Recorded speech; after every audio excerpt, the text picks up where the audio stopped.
Okay, what's up mga ka-rides? Welcome back to the channel. So, video tutorial natin yan. Bali, review tayo ng product na to. Okay? So, itong motor natin, naka 1,500 plus kilometers na siya. Ngayon, kailangan na natin magpalit ng langis. Then, ang nakalagay dati rito, ganito din siya. Kaya i-review natin kung ano yung itsura niya after 1,500 kilometers at kung nagbabawas siya. Okay, tara. Change tayo rito sa baba. So, ito baklasin natin. Gamit kayo ng 12, tapos counterclockwise. Oops, sana.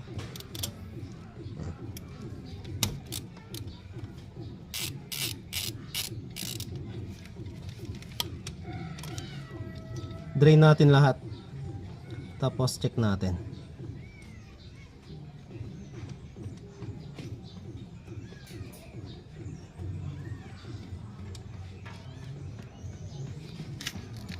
So yan, patuluin lang natin lahat.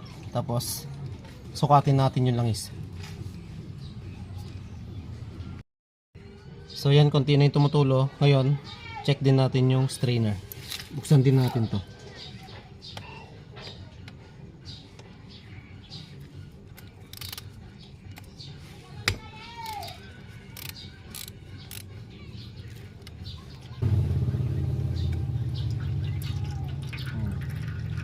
So siya pa kasi yung sabihin mo lang 15 to 20 ml yan.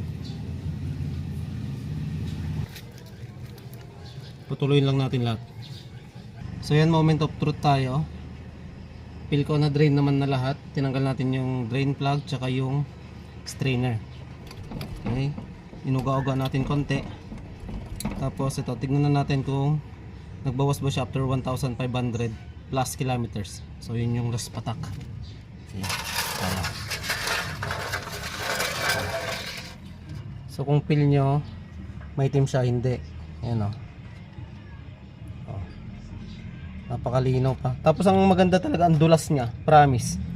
Napakadulas nung Extreme One Racing Oil na to. Sobrang ganda. Tapos napaka-smooth talaga ng makina ko rito.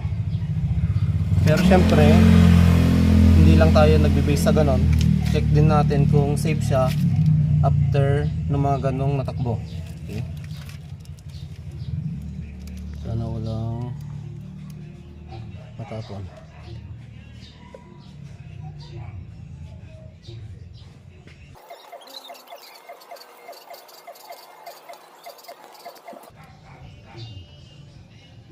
Pasado yun lang sa akin ah.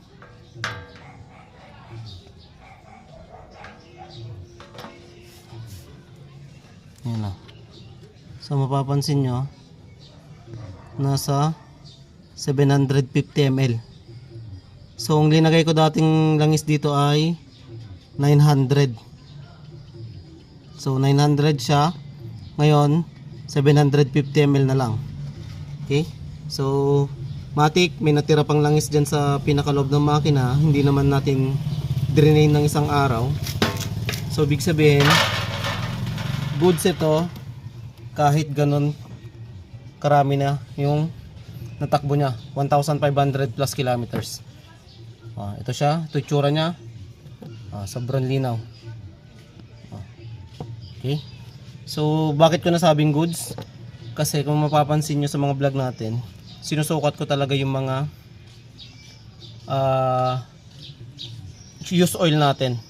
Then ang karamihan doon, nagbabawas siya ng 200 ml yung pinakamalaki na bumawas. Samantalang ito 150 ml lang yung nabawas sa kanya. Kaya itong Extreme One Racing Oil natin, goods na goods to. Tignan nyo to, mayroon pa natira dyan. So 750 ml plus ito.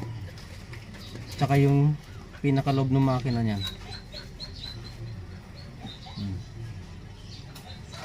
Okay. So yan mga ka-rides. Kaya simula ngayon, ito, Extreme One Racing Oil na lang ang lagi nating langis para sa ating NMAX. Okay? Bakit?